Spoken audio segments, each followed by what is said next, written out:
So I believe that everybody has seen how we do the Apache install. And let's say before going to Ansible, we install Apache, PHP, and MySQL. We tested our page with HTML. We tested our page with PHP code. So let's say I will write a very small playbook, touch, install, underscore PHP dot YML. So what I will do is install PHP, and I have the code available, so I will not try to write it. And I will tell you one more thing today. So this is my play for install PHP on the servers, test servers. I'm not going conditional here. And I'm saying install PHP. So it's, you know, now yum name, PHP latest, and PHP MySQL. It's the package for PHP to connect with MySQL server. And did we discuss state? It's latest, it's present, it's installed. So what this notify does, I am using notify that if this task is done, there is a concept of handlers. I am writing a handler, and the handler name is restart Apache. You can see that this restart Apache is same as the this restart Apache, which I am notifying. I'm saying notify restart Apache, and this is the restart Apache. And here we do the service httpd state is equal to restarted. I know whenever this task will be done, I mean PHP is installed, I have to restart Apache. Otherwise, it will not load the recent. It will not load the configuration. So, but it doesn't make sense that PHP is installed, and then on the very next task, I will restart Apache. Then I will do PHP MySQL install. Then I will restart Apache. So what we do is we do all the configuration, and when all the configurations are done, we call restart Apache in the end. So this makes sense, right? I'm going to run this playbook. So install PHP.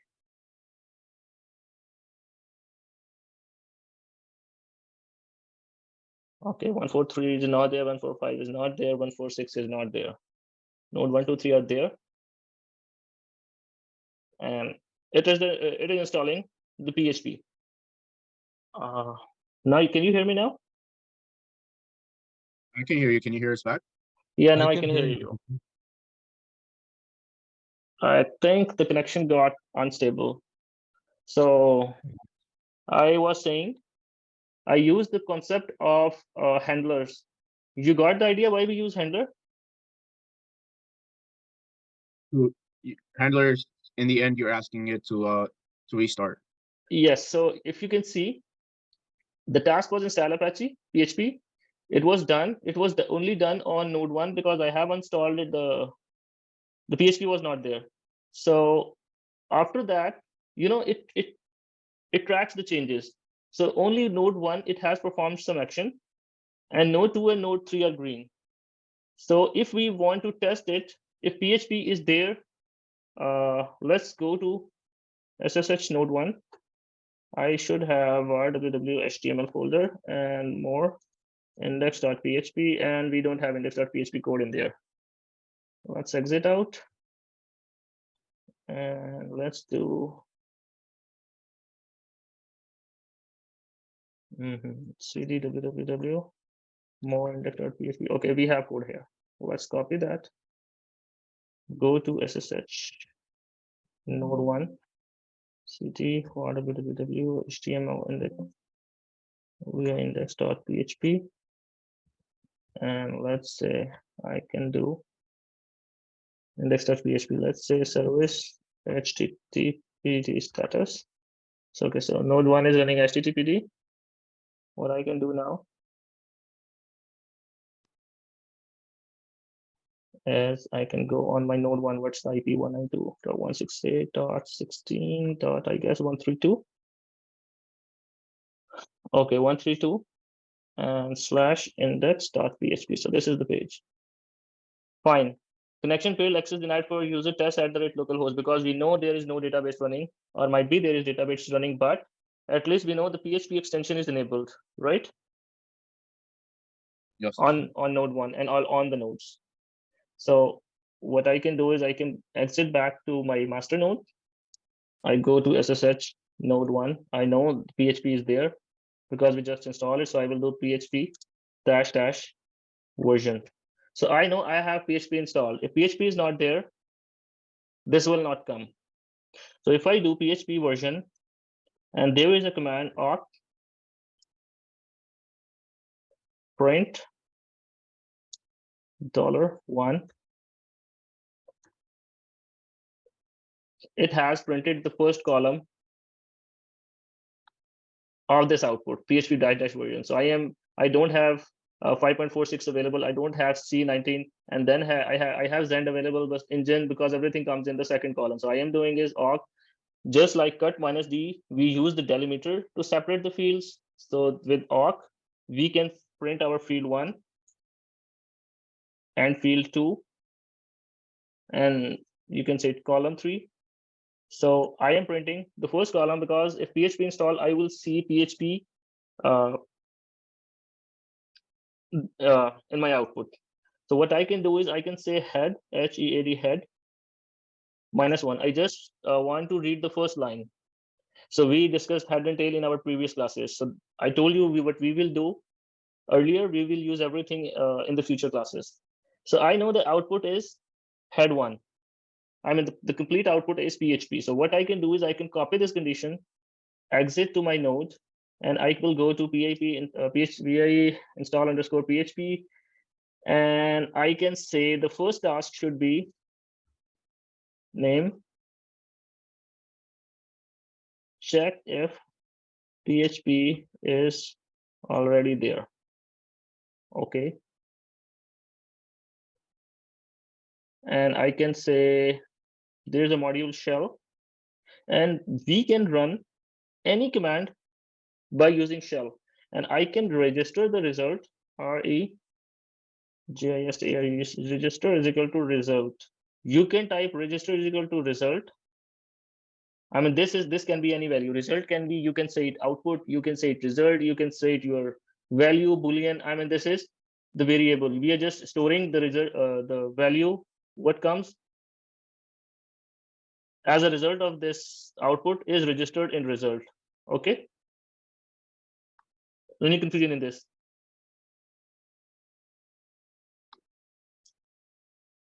Are you guys there? Yes. Can you elaborate on the register? Sorry? Can you elaborate on register? Like Register, what is... yes, register. So shell will run this command, right? And we knew on the node 1 that when we run this command, PHP -- version awk print field 1 head -1, there will be some output, and the output is PHP. It's the word PHP, right? Yeah. Hello? Who was asking it? That was me, Karan. Karan. So Karan, you agree that the output is PHP? Yes, you So showed I it. am registering that value in the result variable. Whatever comes as an output of this command is stored in register variable. Sorry, result variable. Okay, let's do it, and then we can discuss it again. And then I can say when result .std out is not equal to PHP. First, let's run this play.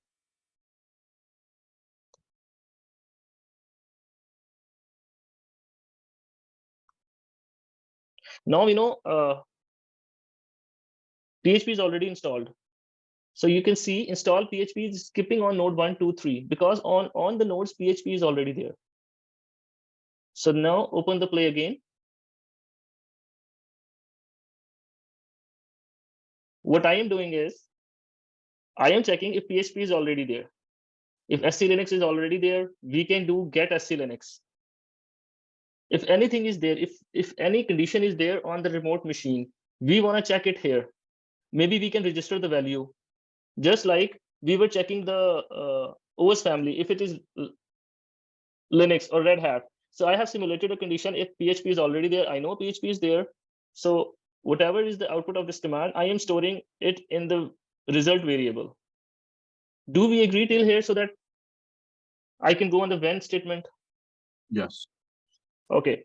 So I am saying only install PHP when result variable, this is the result variable, the dot std out prints the variable, prints the value of result on your screen. You can print it on your screen,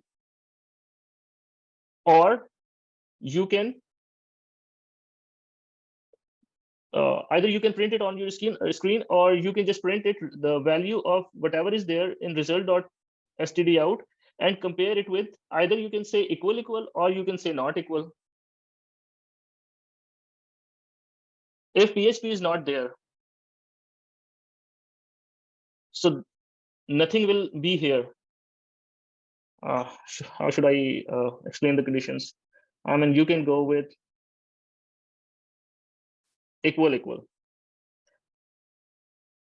as the value of std out is PHP, so PHP is equal to PHP, so this task will run. Agree? Or we are still confused here? I agree. So let's say if I say equal to PHP, so whenever it is equal to PHP, this task should run. As PHP is already there, so this task will execute.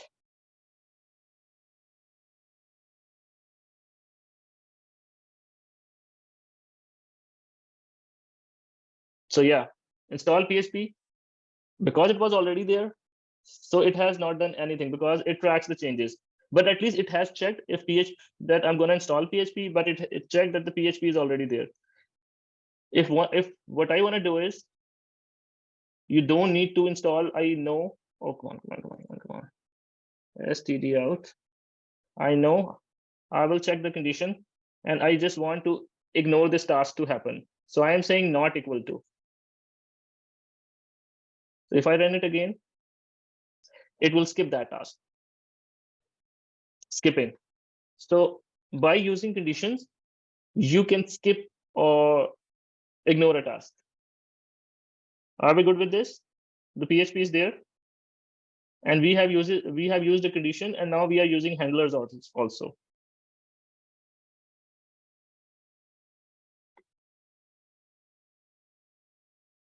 So let's go to MariaDB, because we want to test our website to run with MariaDB. So the play could be touch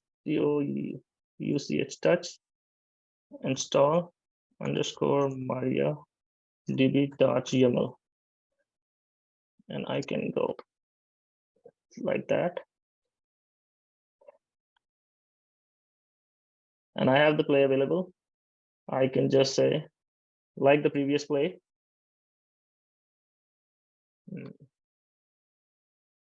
okay, those are the commands. So name, install, and configure MariaDB. So now we are not configuring MariaDB. I'll do it in the second step. So let's say install MariaDB. Again, the syntax is the same.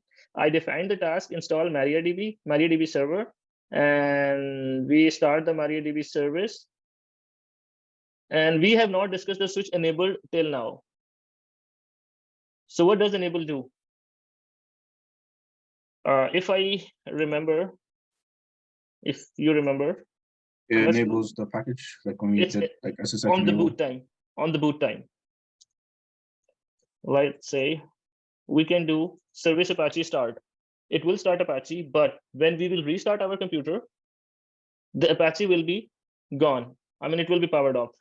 For that, we will do, there are 2-3 ways. I will do one of it, chk config httpd on. Oh, come on, httpd. So it has created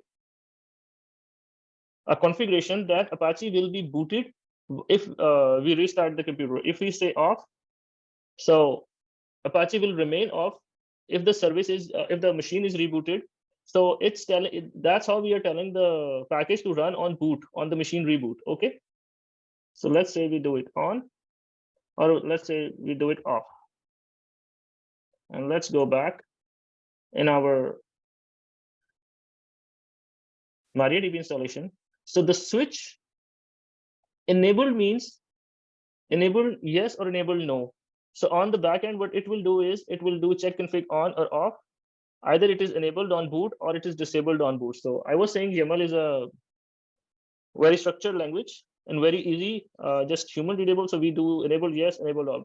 Boot time enable yes, boot time enable no. So this is the one thing I skipped in the earlier classes.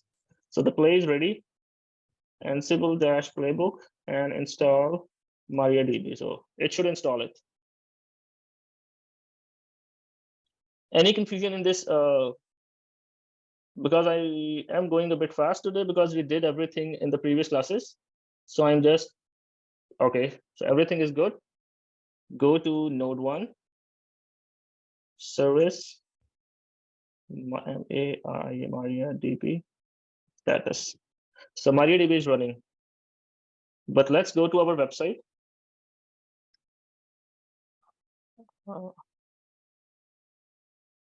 And let's do a refresh. It's still saying connection failed because we have not configured the database.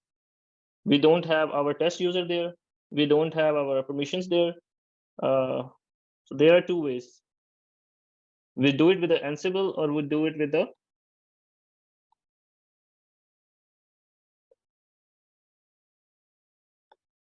we go to the database manually and we can do it.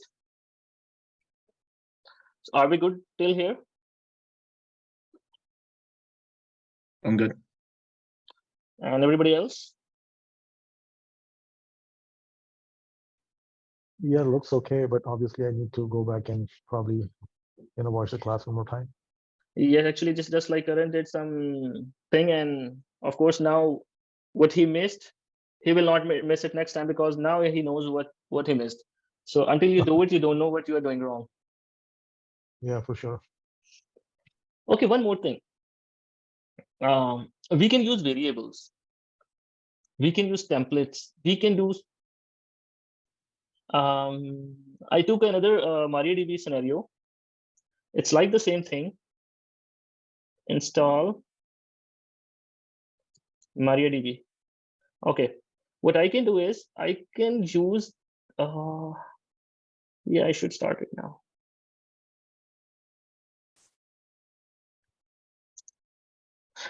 I can take variables. If I am using a condition or a word so many times, so I should define it here. So I am saying it MySQL _port is 3306. We know MySQL port is 3306.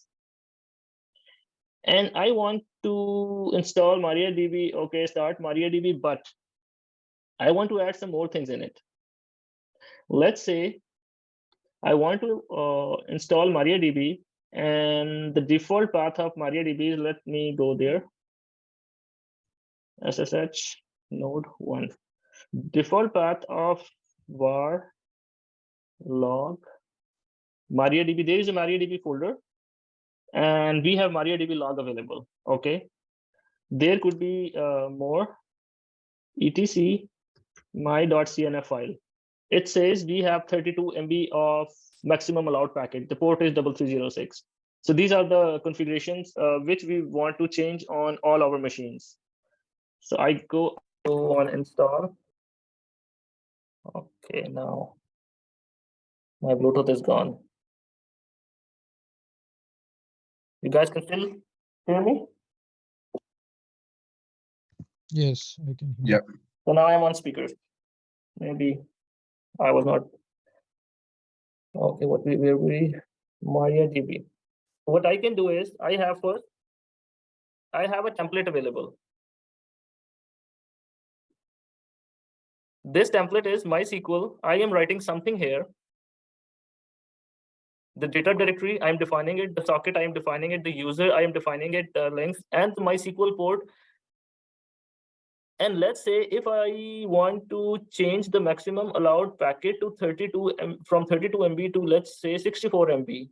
I want to allow the maximum file size. I can add so many parameters here which are related to MySQL. So either I can go in my every machine and I can change the parameter there and restart the database. Or what I can do is I can make a sample file. I can make the configuration so it will be consistent across all my deployments. So I can make a configuration file, and I go in my database, and after installing the database, I know the database is already there. So it will just skip this part that the database is there. So what it will check is the next thing. It will check check configuration, check configurations, whatever, and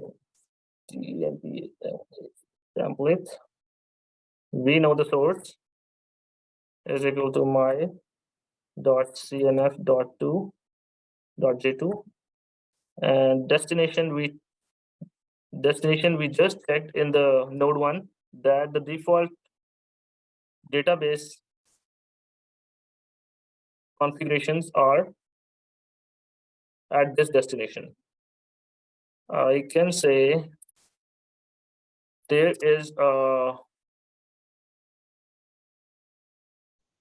NFS server. I have already mounted it, let's assume. So now the logs will go to some different directory. So logs directory, I can define new log directory, and I can say create a file, and the path can be var log. Before it was my SQL d dot log. Before it was var log MySQL d. Inside that folder MySQL d, we have the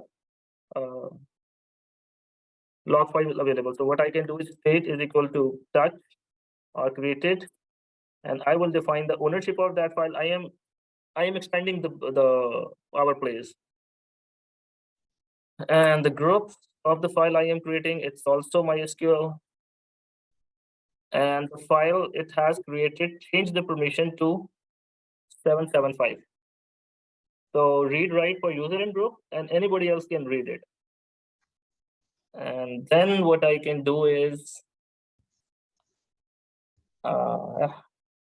just save it, and I want to run this play again. Let's say if it runs.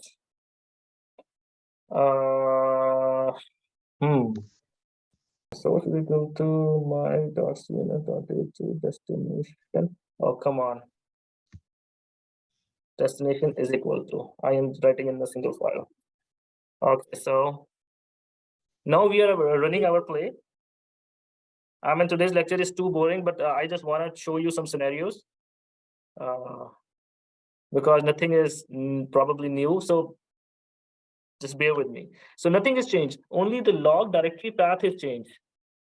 So it has changed the directory, the log directory, because we have defined a new log directory. But let's say if I want to say under my.cnf.j2, now let's believe that the company policy is I can change the size, max allowed packet size to 64 MB. And if I run this playbook again,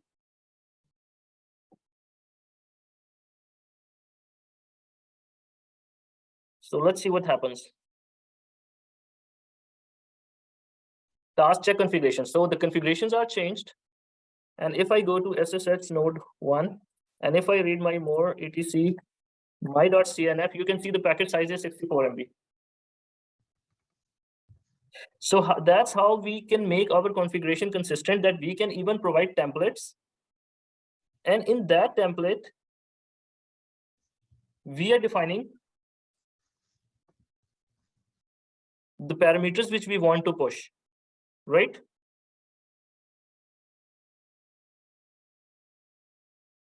Hello? Hello? So is the template something that's provided by the company you have to follow? Yes, that this is my default configuration. It depends if Ansible is already running there. The database is already running there. I mean, this can be one example. There can be many templates available, and you can follow the template. And maybe you need to change something in the template. and you want to push it across all your servers. So you just change the template and run your playbooks. So everything is changed, or all the configuration will be changed on your all control nodes in your complete environment. So that's why we use templates. So we can copy the file or we can take the templates. Got it. So this can be one scenario. Okay.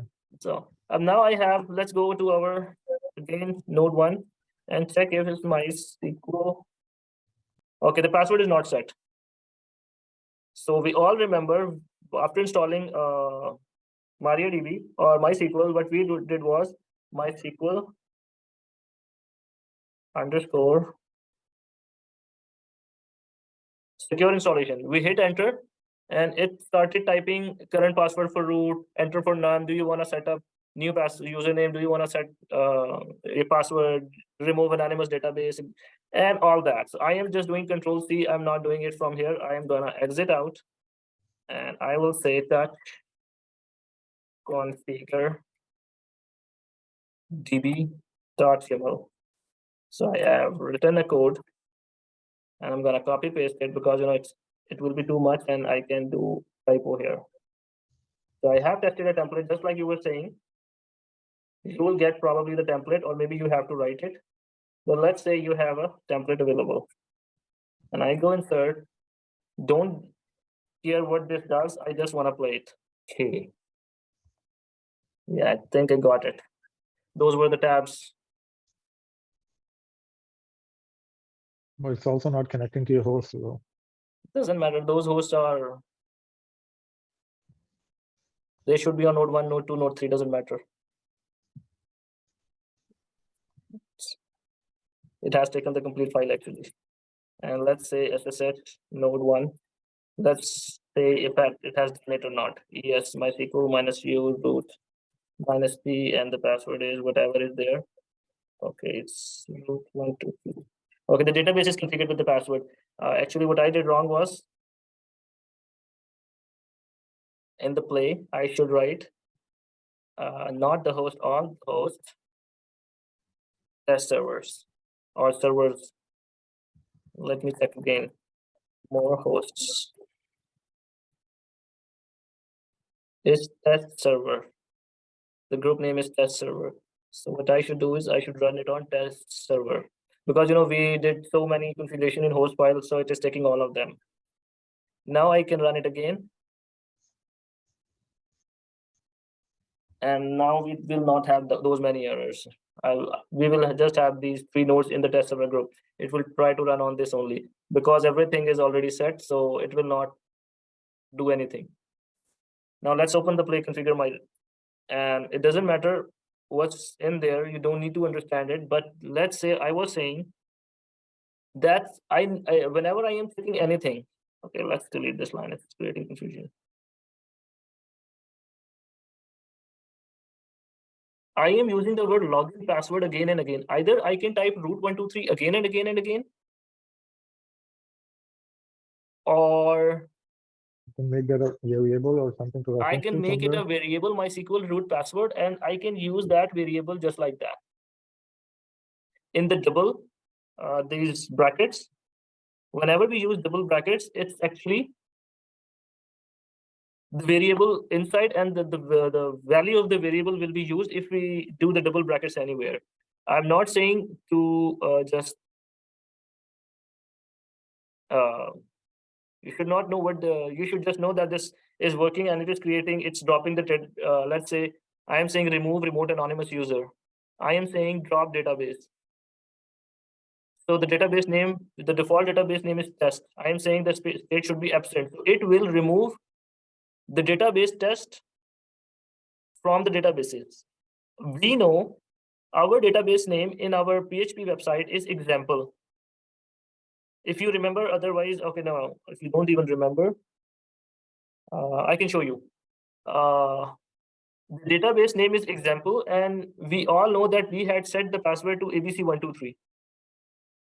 We grant all privileges to that database from that user. So now I am saying the user is test, and I am giving the privileges on example.static to all the users. And I am saying that if it is coming from the password ABC123. So on the back end, what it will do is it will grant permission to user test on example database with password ABC123. So this is the you should focus on this part too. That I am creating my database example, and on example.static, I am giving some permissions. So let's say if I go on my website, now I believe it should work. Connected successfully. So I have configured my database. I have created a test user, I have created a test database, and I have provided the password. And why we are saying that it is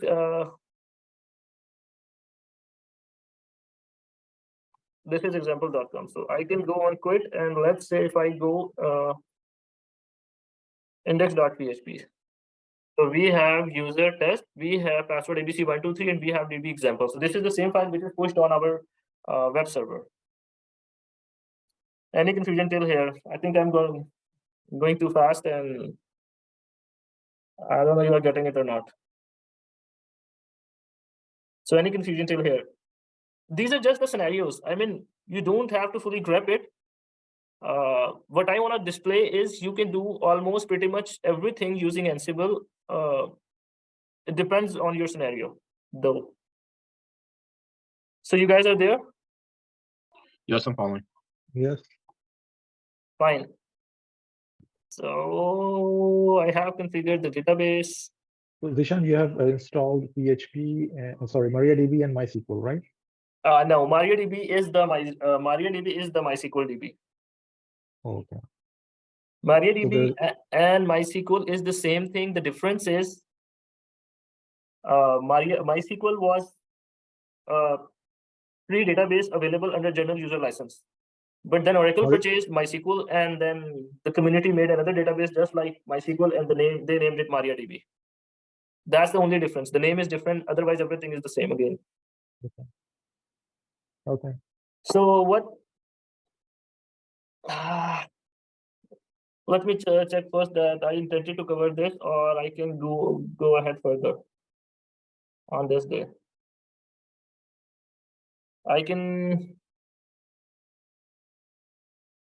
I would just want to write 2 small plays, and that's it. So if I want to pull a website from Git, we all know that the Git should be there, right? First, I am installing Git. Now you can ask, if Git is already there, why should I install it again? So you can go conditional if Git is already there. But we don't need to do it because the Ansible already checks if Git is there. It will not install it again. If Git is not there, it will install Git first. So I am creating a directory abc.com, and I am pulling from Git, and we all know that this was my public repository. Everybody, all of you can download from this repository because I created this repository as a public repository, and we all agree with that. So let's say Ansible-playbook, my website.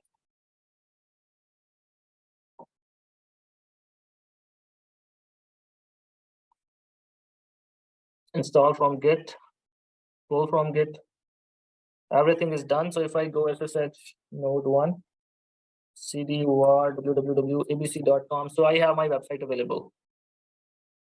Because this is a public repository, so I don't need to provide username. Oh, come on. I try to run it again. I just wanted to view it. So this is a public repository, and I can go HTTPS. You can see I have not used SSH version here. I have used just HTTPS version. Like I am cloning through the HTTPS, or if it is a private repository, then it will not allow us. Then what we will do is we will say insert username :password @github.com. Right?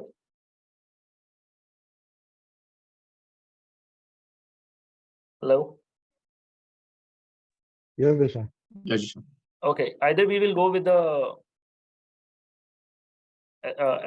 HTTPS if you have the password available, username and password available, and if you will go with if the keys are registered there, you can go with SSH The URL will be changed. You all know that.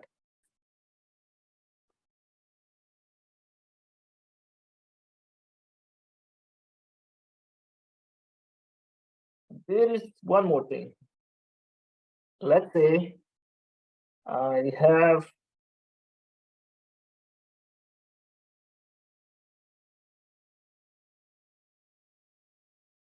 I'm going on with a private repository. So I am including a file, include my secret file. And what's there in my secret file? I have a username.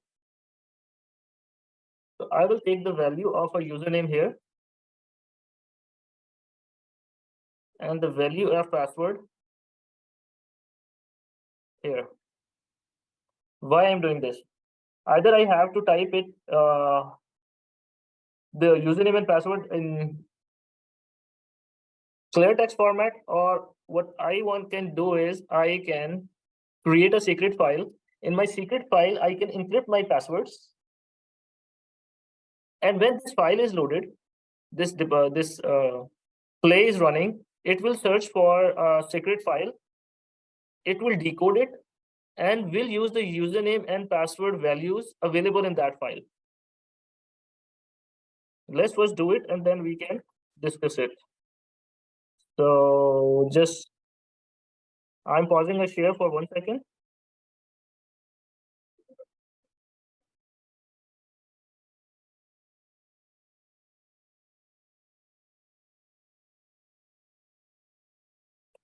Okay, I can share it again. So I just want to check that my secret is encrypted, because if it was not encrypted, then the password will go public. So this is my file, and how we create that file.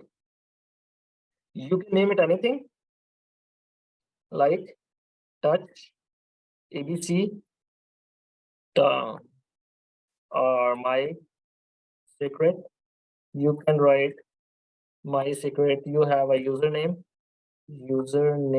That's the variable which we will be calling in the YAML file, and the username can be ZWSHN778 Pro, and the PASSW0RD password will be my password, whatever my password is. What I can do now is I can read this file. Yes, correct. Come on, my secret. Okay, it's a very clear text password. We all can see that. Now what we will do is Ansible-vault ENCRYPT encrypt my secret. And I can set the password for this. I can say RWT123, RWT123. So the file is, encryption is successful. Now if I go my secret, the file is encrypted, but the value of username and password is there. So if I go to run my play, okay, I will say ask dash vault, yes, and it will ask the password, and then play will run as a normal play, and your password will not be visible to anyone. So Vishan, when you encrypted the file, all the password and username, so the vault is probably one of the tools in the Ansible where you can encrypt whatever, right? Yes. And now you gave the password to that file once it's encrypted. Sorry, come again. The root 123, the password you provided. It's the password for the secret file, but the actual password of the repository is different. No, I get it. But then when you run the play, you have to provide that password all the time, or there's a way of yes, you have to provide the password. That? Yes, you have to provide the password all the time, but otherwise it has no way to decrypt it. That's the key of that of the encryption, basically. Encryption, because when the play is running on the client side, the logs are there. You can grab the password and you can check my repository's password from those log files. So if it is encrypted here, it will not display the password there in the logs also. Okay. So is this pretty normal when you do it, run playbooks in a real environment? It depends. It's your company's compliance. If you want to hide it, you hide it. And this is an option. You should know it. I mean, you will use it or not. will depend. It depends. Okay. Okay, but there. That's today's lecture is not about concepts, it's about the options we can have. Okay. So Okay. Got it. so now the website is reachable, and maybe why I'm doing this again, I'm going to the play my website. You know, there is you have 100 hosts, maybe you cannot register the private keys of all the 100 hosts on GitHub, right? So you can go with HTTPS and go with the username and password. So you don't need the keys. You are not going with SSH. You are going with direct HTTPS, and the website will be available on all your machines. Agreed? Yeah. Yes. So one way, if you have 2-3 machines, maybe you can save your public keys on GitHub. But if you have many machines, so maybe you don't want to save the keys, and it will be more cumbersome. So you go with the username and password. If it's a public repository, go with the URL only. If it's a private repository, you can go with the username password. If you don't want to show your passwords here, but let's say if I have the password,